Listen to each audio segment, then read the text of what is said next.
Good morning and welcome to another episode of Two Guys on the Internet who haven't named their podcast yet, but are really keen to entertain you. My name's Anthony and I'm flanked to my left by Marsh, or is that the right to you viewers? I can't remember. Anyway, sorry, now I've stuck my fingers up at you, which is nice, isn't it? Thank you for the welcome. So, anyway, what's going on today? What's in the news? What's in the Oh, news? I've got to report Mushroom Girl, who I've been following the case of Mushroom Girl, who invited four of her relatives over for lunch and managed to kill three of them with a tainted beef Wellington, which she put death cap mushrooms into. Well, she's been convicted of three murders and one attempted murder, and it's going to be a very long time before you're going to ask her out for a dance, because she'll be doing life It for the. reminds me that reminds me of a movie that came out a couple of years ago with Ralph Fiennes. How do you not finesse? How Ralph Fiennes? How do you pronounce his name? Don't know. Do you know the actor? No. Ralph Fiennes. I don't know how you I pronounce know, I it. know Ralph Fiennes. Yeah, he's a great actor. Yeah, and I think it was called Knives Out, where he invites all these people to an island, and he's a chef, and he ends up serving them a lavish dinner. And I don't recall all of the plot of it. I saw part of it, and it's like he poisons them because they're bad people or self-centered or something. And it just kind of reminds me of that. Was there a motive? Did she have any reason? I mean, did she just not like her relatives, Well, or what was the reason why? I mean, I can understand. I don't get along with my mother, so but scratch that. I'm not advocating killing your mother. I'm just saying that maybe you can understand some of this. well, I don't know. I mean, someone tried to say, well, it's all about coercive control, whatever that means. But there's not a great motive for this. She just, I guess, was sick of them coming round. So she decided that's it. I'll invite them round for beef Wellington, poison them all to death, and then no more problem. Okay. Anyway, she's not been sentenced yet, but she'll get life with minimum of 28 years, I guess, something like that. You guys don't do like life without parole. Well, we do in the most extreme cases, and this is a pretty extreme case, but I just, one, she's a woman, and two, it was all at one event. She didn't poison people over the period of a month. She wasn't a serial killer as such. She's just a mass killer. She killed three. Ostensibly, it was premeditated, though. Well, yeah, you have to make the beef Wellington. You have to get the mushrooms, and you have to run them through the dehydrator. And yeah, man, she's the real deal. Like she's just, I, I don't know. She's a psychopath. In Australia, can you do that though? Can you keep people beyond their term if they're deemed a threat to society? Yeah, we can. A continuing We've done threat it to before. society. What we do is make a special act of parliament just for that person, and just say, okay, but accept this little mongrel who I know he got 30 years parole, but we never want to let this guy out. So I think they did that That with. Um, There's something like that in Minnesota. They had a controversy because they convened this board or this consultative board of judges and lawyers and psychologists and psychiatric people and said, hang on, well, we have people who have been convicted of um, offending children and other things. I didn't know exactly how to put that, but um, and you know, it's a pathology. You don't ever get cured from that. But how do we protect society? But at the same time, recognize that once your time is up, you've served your time. And then they're like, well, can we keep people who are in that situation longer? Um, is that justice? Is that freedom? You have weighing goods, weighing a balance. And I don't know. I don't know. I wasn't on that board. I didn't really go too deep into it, but they had to come up with something. You know, how do you protect society from these predators, but at the same time Give justice to them. recognize that Give justice. child molesters? Yeah, in the instance of justice, yeah. I don't know. I know now judges have the power to not set a parole period, which means life. And there's a guy called Peter Dupas who is in prison because he murdered a string of women actually, and he's kind of a psychopath, and no one wants to see him let be. I mean, even the most liberal judge in the world says, no, that guy belongs in prison. So he got life without parole, so that means never to be released. There's a guy called Paul Denyer who he murdered 3 women, and he got 30 years because I think he pled guilty.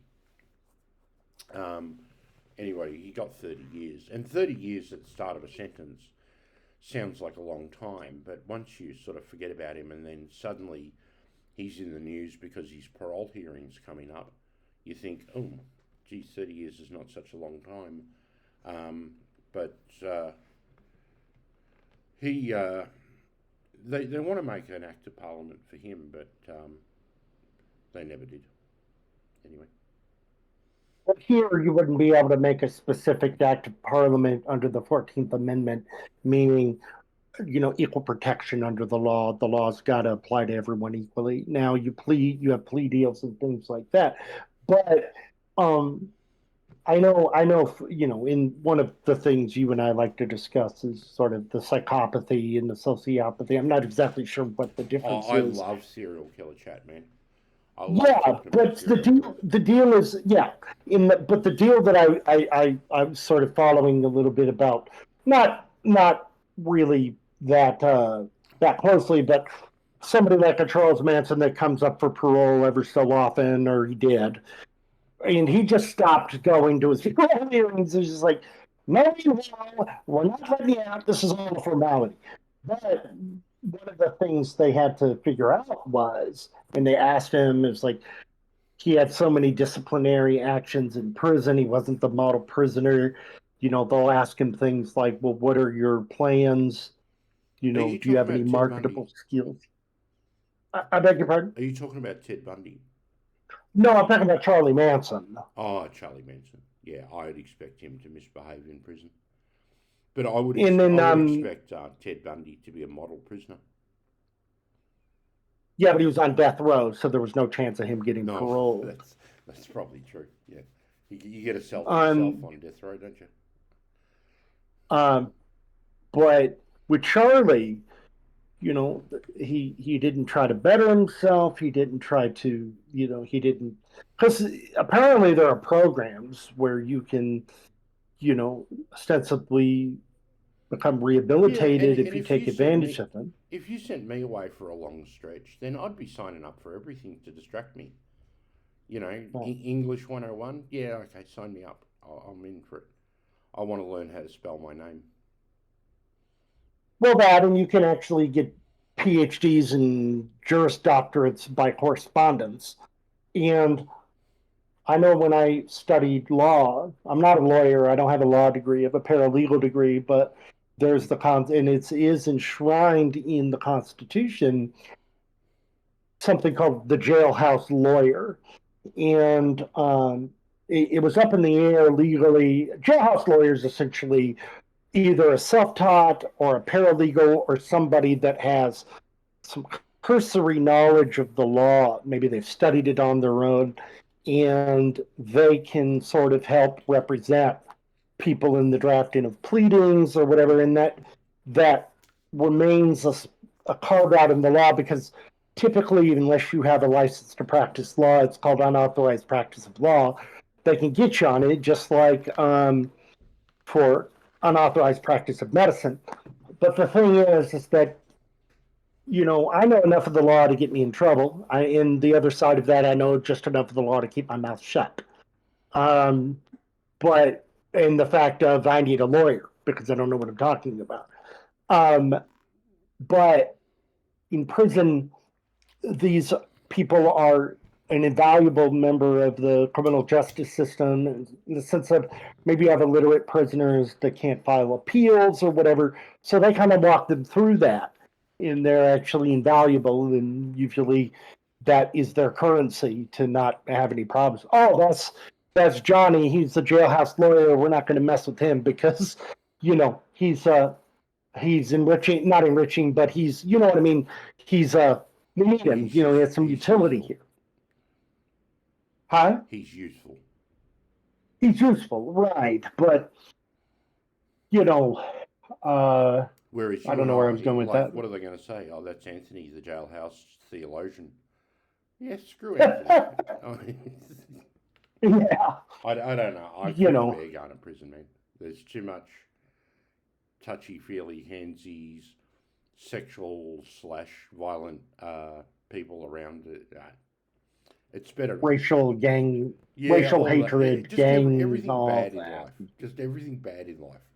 Everything that your mother warned you about. It's like, no, I'm not going to prison then. I'll just stay on the straight and narrow. Don't take your guns to town, boy. Well, I know in some cases, like my friend,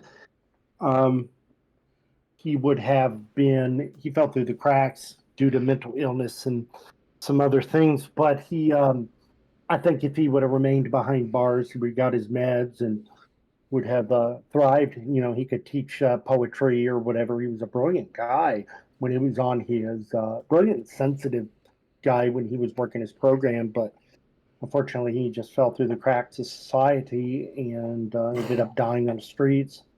But some people need that. Some people need that sort of structure. They can't handle it on the outside. Some people just, I heard a story about a guy who spent 20 years in prison. He was let go and he was like in a Walmart and he was like freaking out. And he was just like, send me back. He was paroled and he's like, send me back. I want to do the rest of my time. I just cannot handle living here in society. I need somebody to tell me when to wake up, when to eat, when to crap, when to do everything. I guess there's some people like that. I think people get institutionalized, don't they? Do you like my woolly cap, by the way? This is proof that it's winter in Australia because Anthony's wearing his what we call a beanie. Do you call it a beanie? You just don't have to propose. A toboggan cap? A toboggan cap. You know what a toboggan is, right? It's like the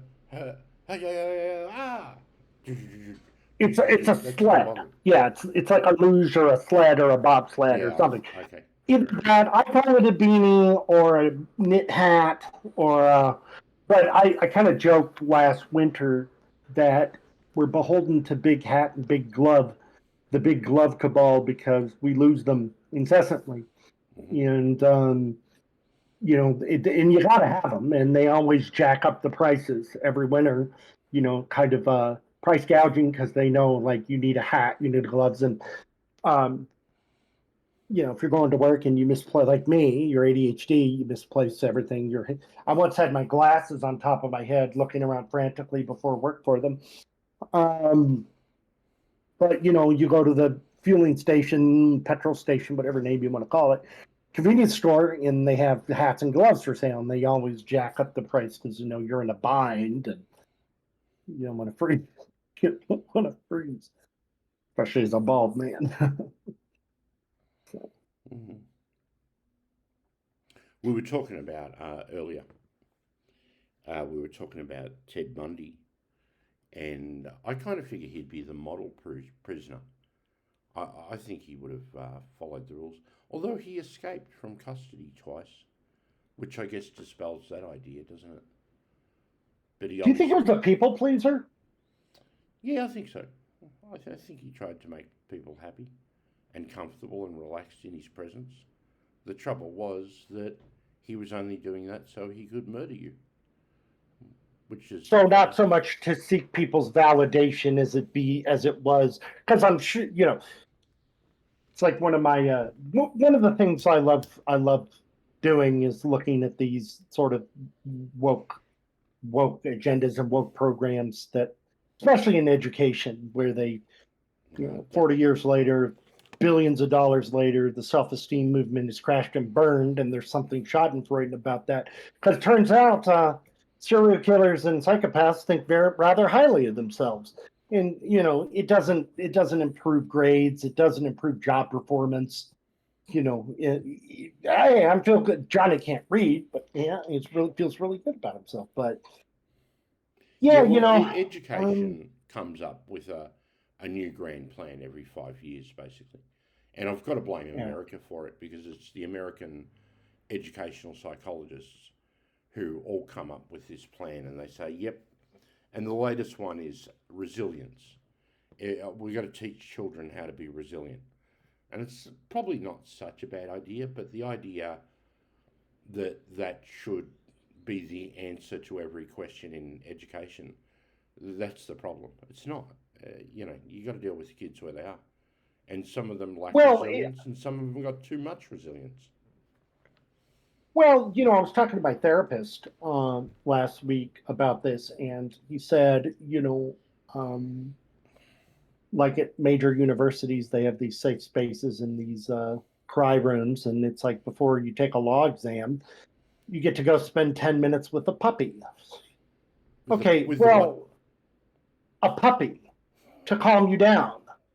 And he said this is the problem. The problem is not so much mitigating anxiety, because anxiety is a real thing, but it's teaching people to deal with their anxiety within themselves and not seeking external things. So it's like as a kid, it's like instead of the helicopter parent coming in and making sure the kid doesn't experience an anxiety, hold the child, um, teach the child that they can get through that in a well of themselves.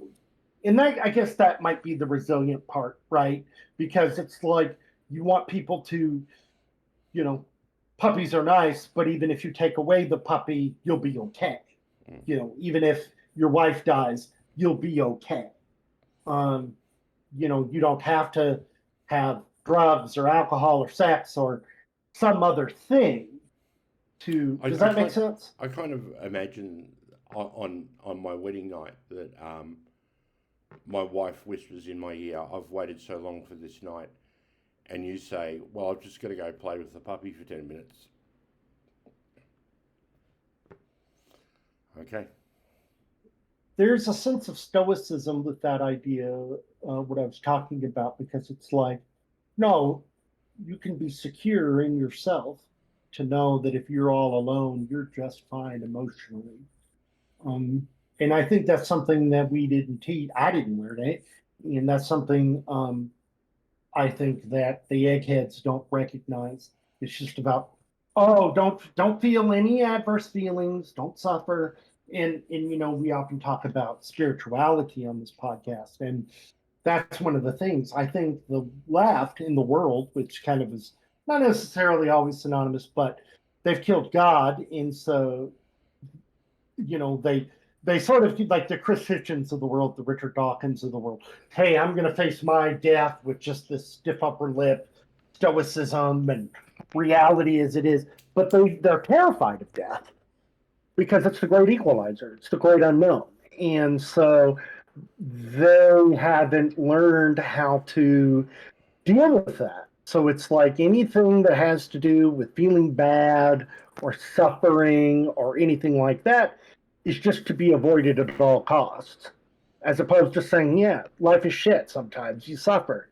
Big deal. You deal with it. Mhm. And you're going to be okay. You're not going to need a puppy. You're going to be okay, even if you suffer. Well, you're not always going to be okay. You're going to die sometimes, but that's okay too. Um, Well, die emotionally, but that you'll feel like you're going to die, but that doesn't mean you're going to die, you know. Um, so well, because we eventually you're have the going to Christian, die. of course, but dealing with that in embracing that, I sort of was thinking about this today. suffering, making meaning of, or finding the meaning in suffering is one of the things that gives my life meaning.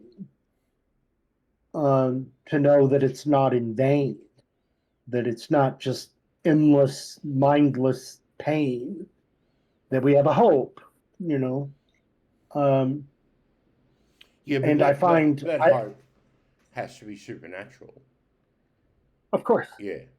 Otherwise, yeah, yeah. I mean, you can draw a line all the way up the screen, but um, unless it goes beyond the screen and into a Christian eschaton, um, or whatever flavour of eschaton you like, a theistic eschaton, then yeah, hope is kind of, it's savage. It's,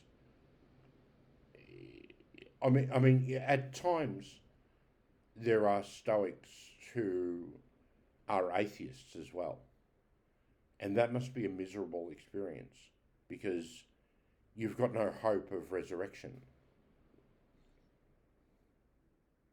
my my old Anglo-Catholic priest, before I converted to Catholicism, he was actually very instrumental in leading me back home to Rome, or home to Rome. Yes, he said he would ask a rhetorical question: "What is the meaning of my life in the face of my death?"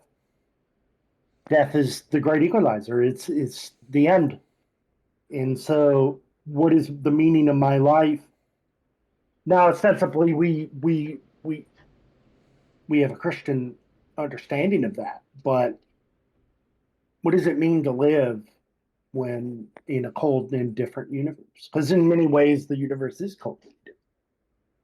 So, I think you're right. I think you have to end with a theistic eschaton.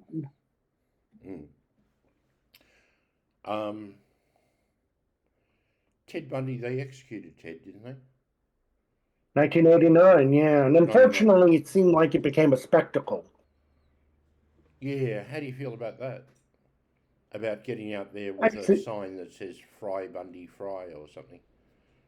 Tomorrow is it isn't so Friday. much that, right. It isn't so much that, because I don't want to feel like, I would hope that I wouldn't take a holier than thou attitude.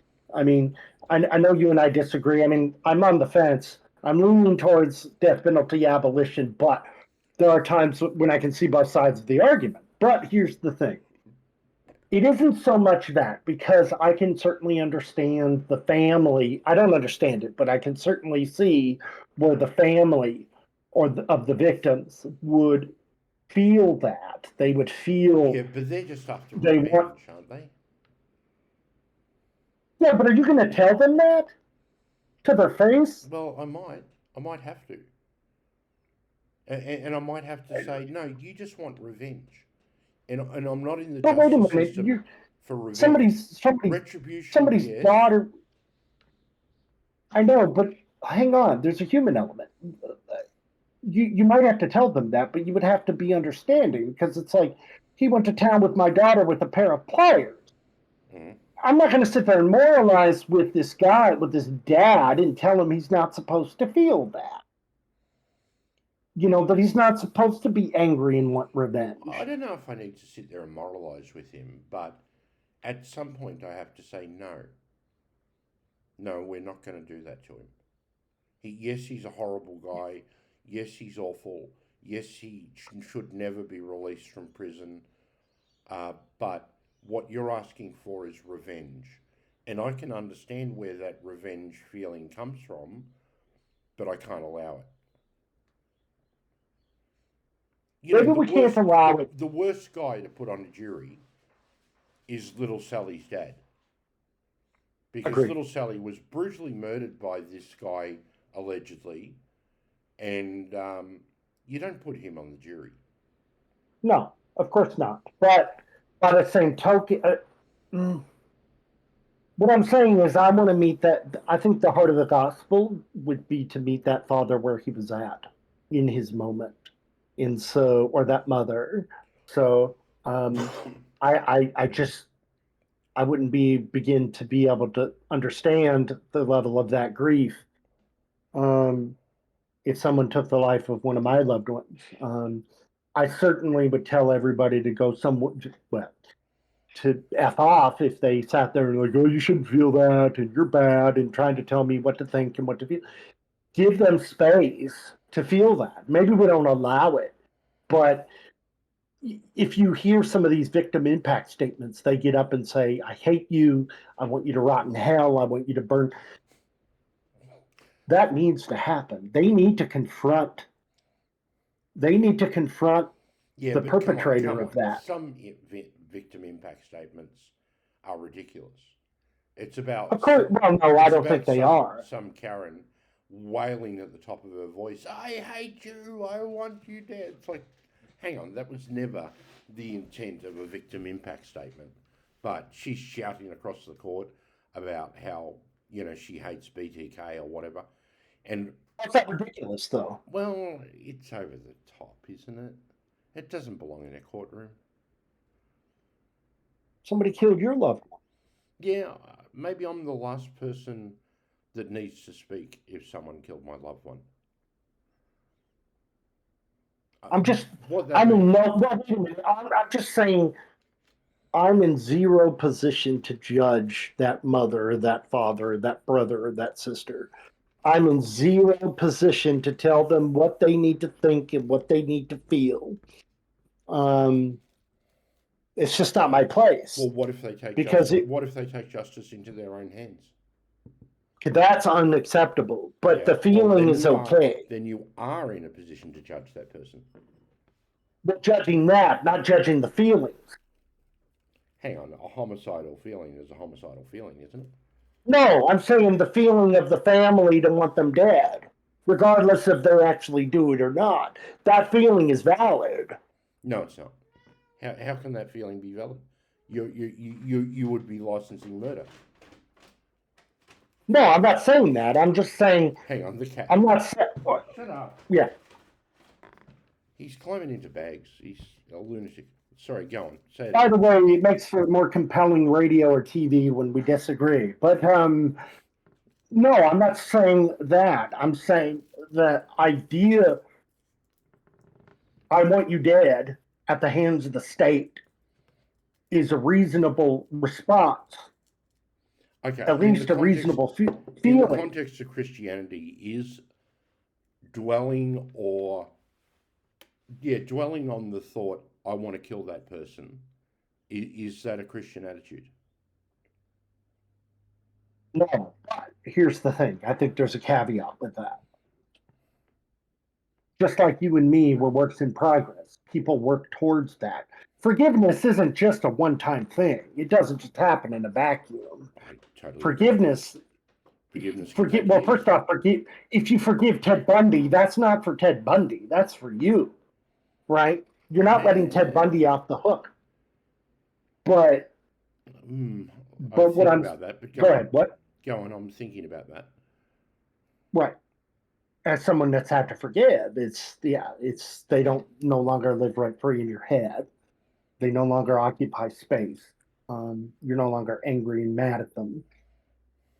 My point is that it's one of my big critiques about fundamentalist Protestantism is all this talk about born again, which I agree with, but I don't agree with the way they describe it, where it's just like this one time kind of event on July 12th at 8:52 p.m.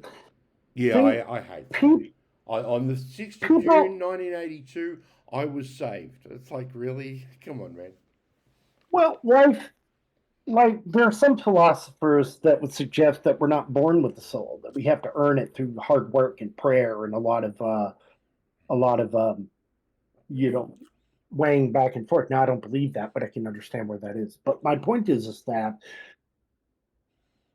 a family that is grieving the loss of a child through senseless murder and violence.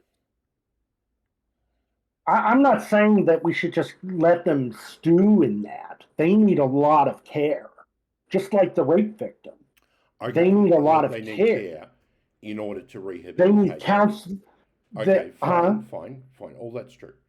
And I grant you the idea that you can't expect someone to forgive overnight. Get over it. It can take Yeah, years. It can take years, especially yeah, and that's what. if you're Ted Bundy and you bumped off my daughter, then it might take a lifetime.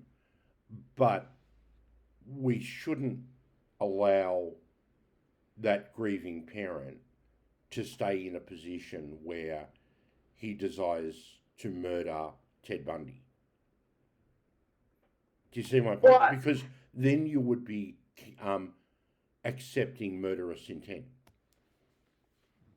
right, but maybe you're misunderstanding me. Maybe having a space, I hate to use the word safe space, it just has such a negative connotation this day and age. But basically, they have grief groups, they have counseling, they have everything.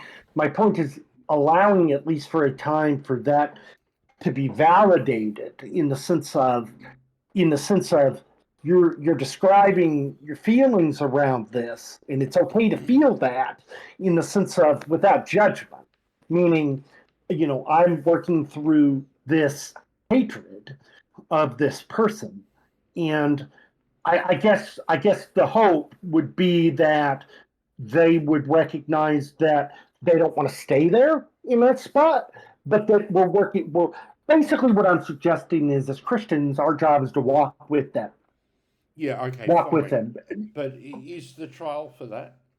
Is what's it called, a victim impact statement? But they've Where, already been convicted and sentenced yeah, at the fine, victim impact fine, statement. and then you let. Well, it's usually they're convicted, but prior to sentencing, and you allow a victim Okay. impact statement, and this obviously aggrieved mother is shouting across to the court, "I hate you. I hope you die I hope you burn for hell in ever," and all that sort of jazz. It's like, how helpful is that to a justice system? I'm in zero position to tell that mother how to feel. I'm not. You I'm have to not. be. Maybe, You have to be. She's got murderous intent. You but have to it's just a say sorry. feeling. No, you can't kill him. No, you can't. But a feeling is a feeling. It's neither good nor bad in and of itself. Yeah, no, It's yes it the is. action. No, yes it is. A feeling is a feeling. It can be either good or bad. I disagree. A feeling acted upon can either be good or bad. Feelings just happen. Feelings are the lead up to an act. Maybe. Hmm. It depends. It depends. This is the case where great care would be taken. I'm for I'm for the treating of this mother's mental health state gingerly. I'm for treating her as wounded, as a victim. Sure. So my point is that recognizing the therapeutic model would not would not necessarily be to stay in that, but to work Yeah. that out. Okay. So now you're talking about therapy, and is the Yeah, courtroom the she right? needs therapy. Yeah. Is the courtroom the right place for therapy? Not courtroom, but the court could mandate or help her get therapy. But my point is, she's screaming because this Ted Bundy went to town on her daughter with a pair of pliers. Sure. I understand. So, exactly. So, I just don't know but how. we're not. I don't know how helpful. But wait a minute. The grieving mother. We're not suggesting that she should be the one to pull the switch. We're not suggesting that. What we are suggesting is that she has a right to confront what he did and to say, look, you took from me. And my point is that she's a victim. I'm not willing to sit there and point fingers at her. I'm not. Now, do I want her to stay there? No. But my goal would be to walk with her and hold her hand to work through those issues in a loving, caring, safe environment where there's no judgment, There are people that do that in therapy. I've been in grief therapy where you just scream and you work through it. But allowing yourself to feel that is the first step to healing. If you were to say, no, I'm not supposed to feel that, or no, I don't feel that, it's like white knuckling it, if that makes Yeah, sense. but group So, therapy and a court of law are two different things. right. But I think it's a part of closure is just to scream at the perpetrator. Yeah, not very helpful though. I mean, does the jury see it? No, I don't give a shit how the victim feel how the perpetrator feels about it. That's No, no, no. purely for No. the I said, victim's family. I said, with these victim impact statements, does the jury see them? I don't know if they do. I would not let them see it. Is that Yeah, fair? that's how I feel. I just wonder, this, you know, as well-meaning as it is, I don't think I'd put the jury through it. Okay, can you grant me this then? Can we find common ground? You don't put the jury in, you don't put that in front of the jury, but you give the family space to confront and to download their feelings on this guy. Fuck this guy. Don't worry about his feelings.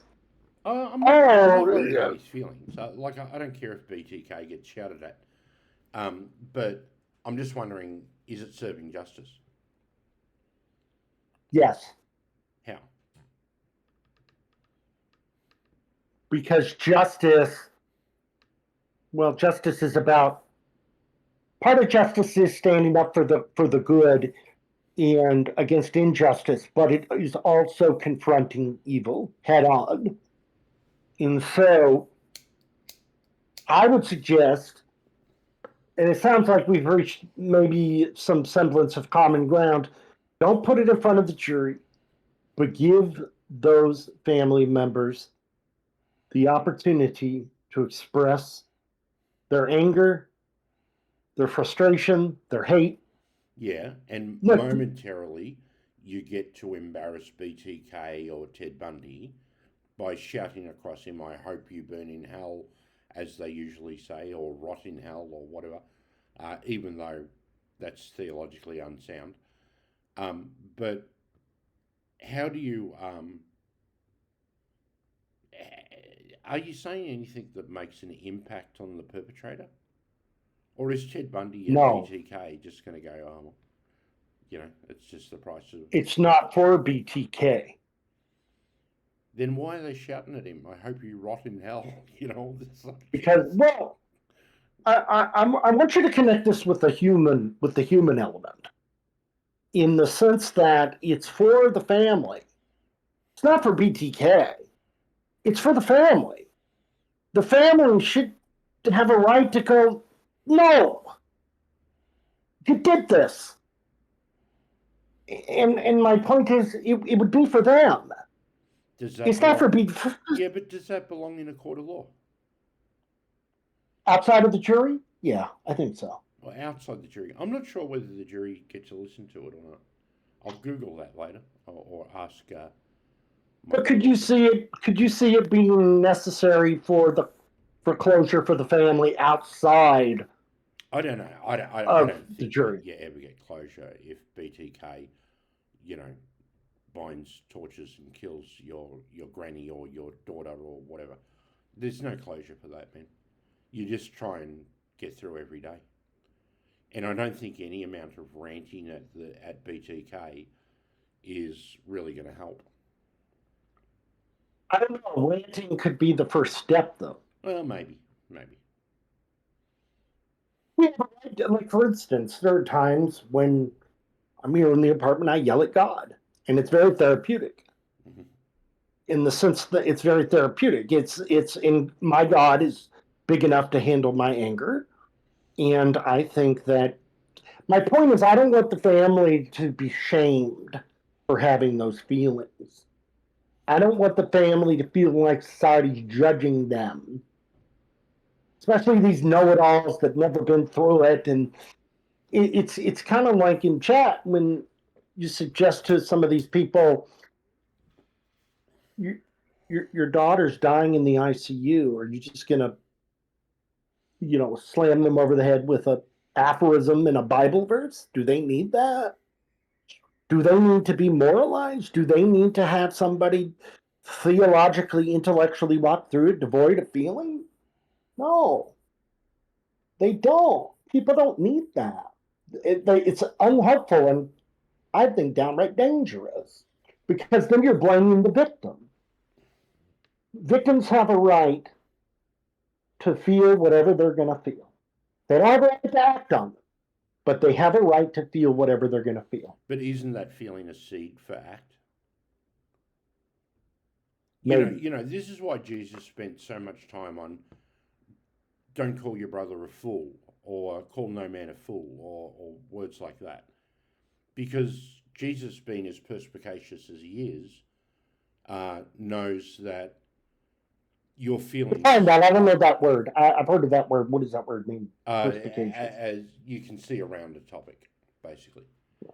And so being that way, that you can see around a topic, he knew that what's in your heart will soon come to your hands.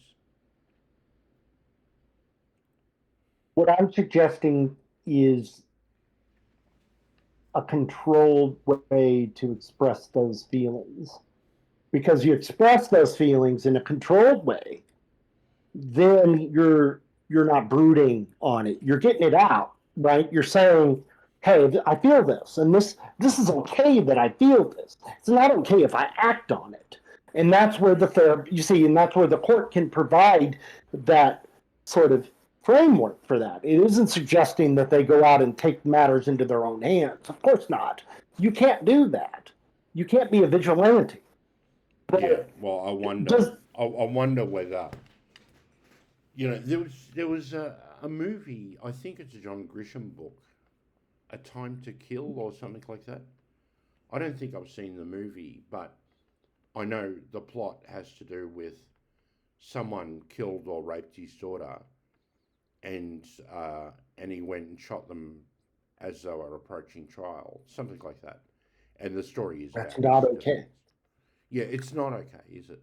It's not okay. But I was deeply impacted by the movie Dead Man Walking, based on the work of Sister Helen Prejean.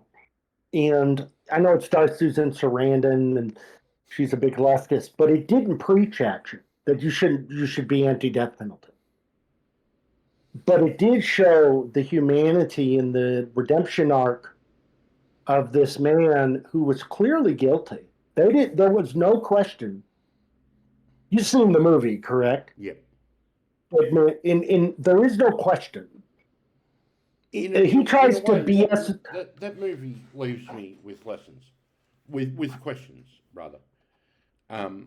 One is, would he have admitted to his crime if he weren't so imminently close to his own execution?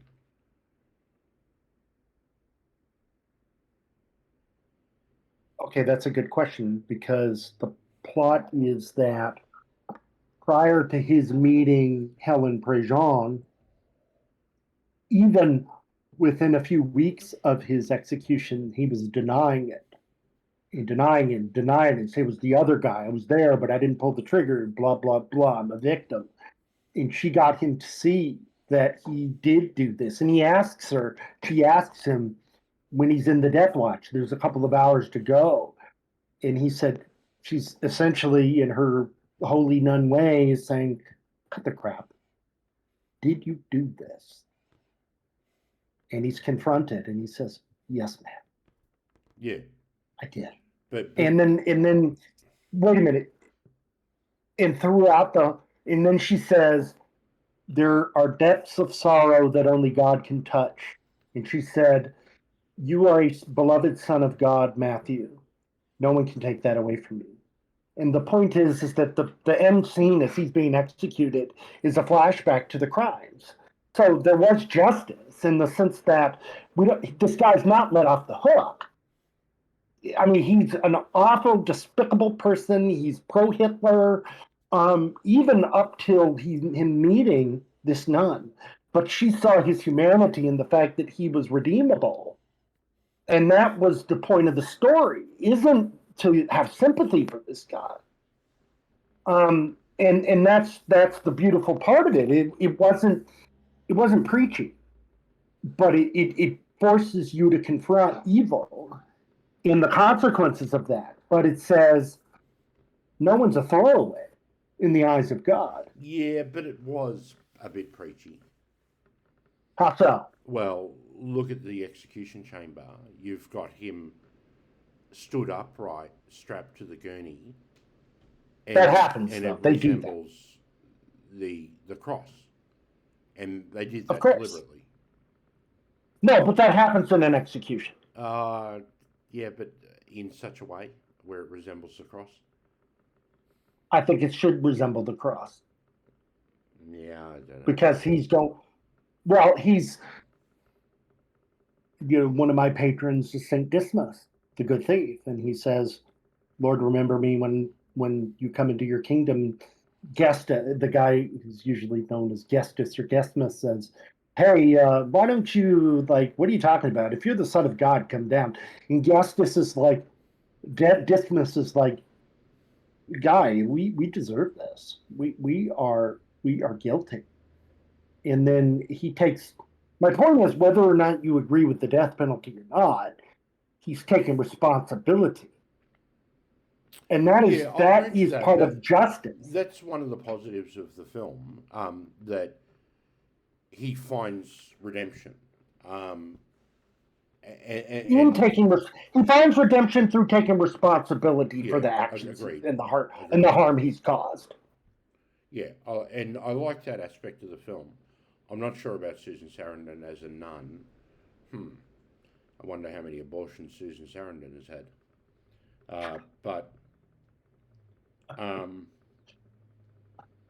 Yeah, anyway, it was a pretty good movie. It wasn't, I wouldn't write home to Mother about that movie. I'll tell you what I watched yesterday. The Rainmaker with Matt Damon. Have you ever seen that? No, I don't know what that is. All right, and the Firm with Tom Cruise. Haven't seen that one either. Oh, well, it's useless talking to you about them, isn't it? I know a lot of things, but contrary to popular belief, I don't know everything. Yeah, close to everything, but not everything. Okay. No, I was greatly impacted by that movie, and part of justice is confronting evil, and not saying evil takes responsibility for it. Evil does not, by its very nature, take responsibility for its actions and the hurt it causes. But that is there is no redemption without accountability, whether it is in our lives, at the end of our life, or during our life. You know what I'm saying? There's no redemption without a stark, used to say on the day of judgment, there will be no bullshitting God. And there, so by the end of this movie, I'm seeing the humanity in Matthew Ponkley while still recognizing that he needs to be punished for his crime. Now, whether or not that's through the death penalty or life imprisonment or whatever, even in our own lives, there's no redemption without accountability. In fact, I asked my priest one time in a Bible study, I took him aside and I said, Father, what do you think if Adam and Eve would have sinned? It's all speculative. If Adam had sinned, but if he went to God, and he said, that's a brilliant question. But he went to God and he said, God, I transgressed your law. I feel really shameful about it. I'm sorry. I broke the relationship. Now he speculates that Adam might have fallen, but maybe not to the point that he did. Does that make sense? Because Adam would have said, I want to restore this. I want to, there's a new model of justice called restorative justice, where it's not punitive, even though that's part of it. It's not retributive but it's restoring both the victim and the perpetrator to the right Yeah, but level. isn't that just a liberal pipe dream? Maybe. Because BTK is never going to say, "Yeah, I shouldn't have done that. That was awful. I'm a bad guy. I deserve to be locked up." Ted Bundy's never going to say, "Do you know what? I shouldn't have killed those girls. I'm a horrible guy. Keep me locked up, and I promise to do penance every day." It's just not realistic. You know who supposedly has done that is the Son of Sam. The Son of Sam is like now the assistant chaplain, and he said he comes up. He got like 385 years, and he came up and he said it wouldn't be fair to the families of the victims for me to be let out. I don't deserve it. I deserve to be here exactly where I need to be. And it's also, sometimes it's a bit morbid, but there are times it's a matter of public record because we, um, the state, at least in the United States, where in certain areas, I think there are 11 states now that have the death penalty, and you can go read on the Department of Justice's website their final statements, and a lot of them are really trite because psychopaths don't think about anybody but themselves. So it's like, I'm a victim, poor me, And there was this one guy. He said, "I took the life of 4 innocent people.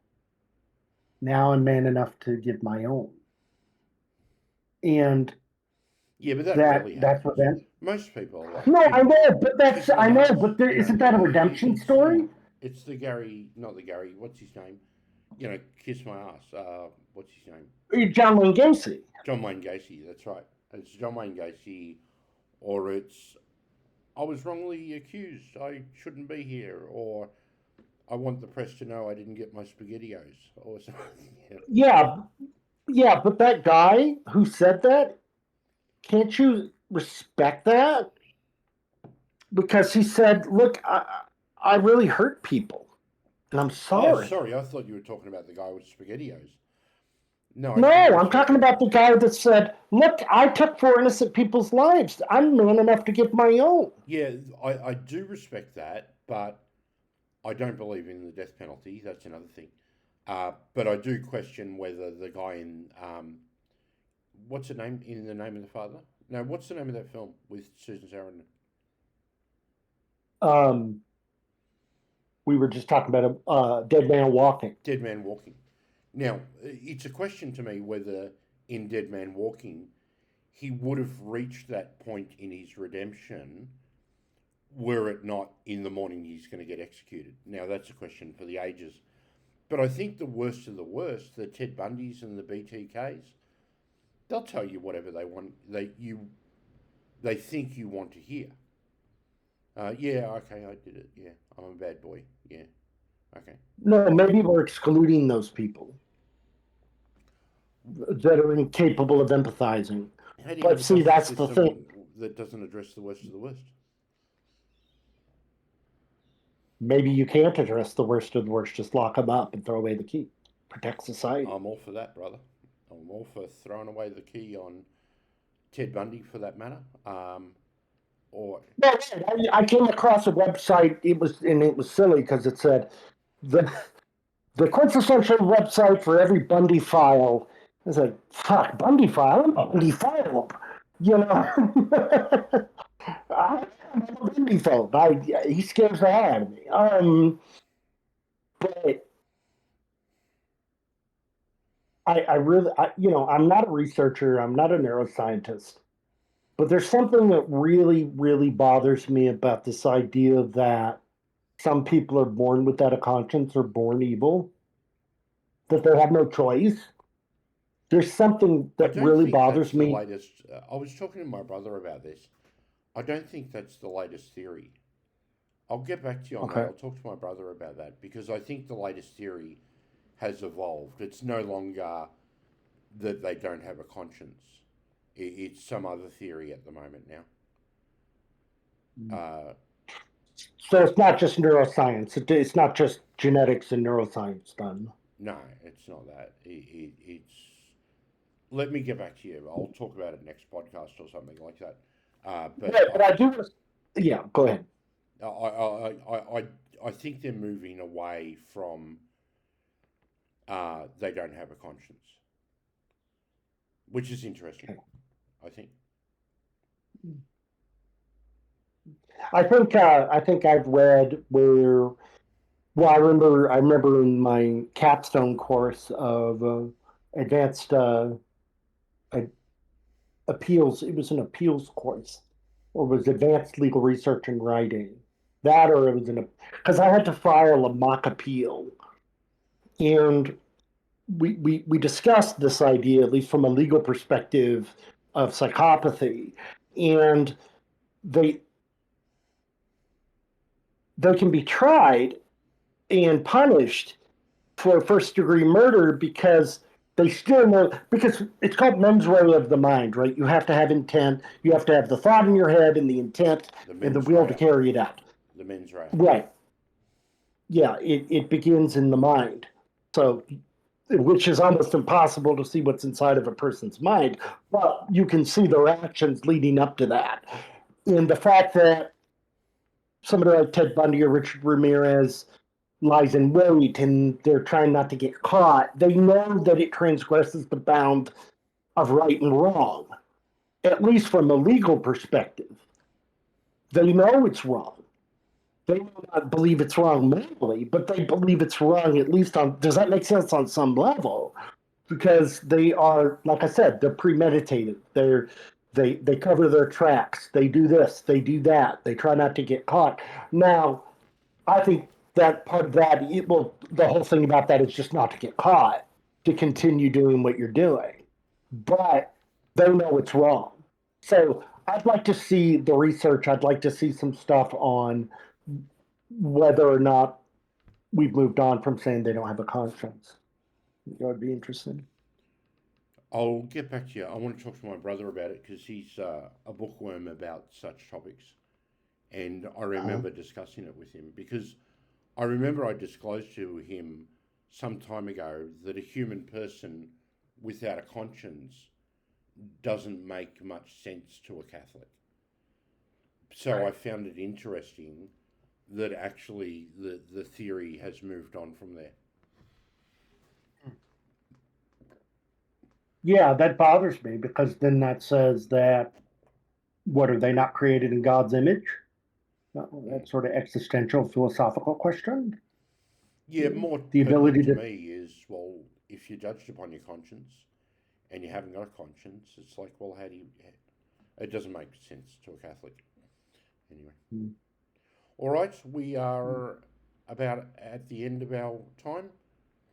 How many viewers do we have? 2. Okay. We got 11 views on our last video. Are you sure the 2 isn't just us? It's not you. It could be me, one of them. But there is definitely someone else in the chat. And they're most welcome. Okay. They're most welcome. Yes. All Even right. to post comments. I'll see you later. See you later.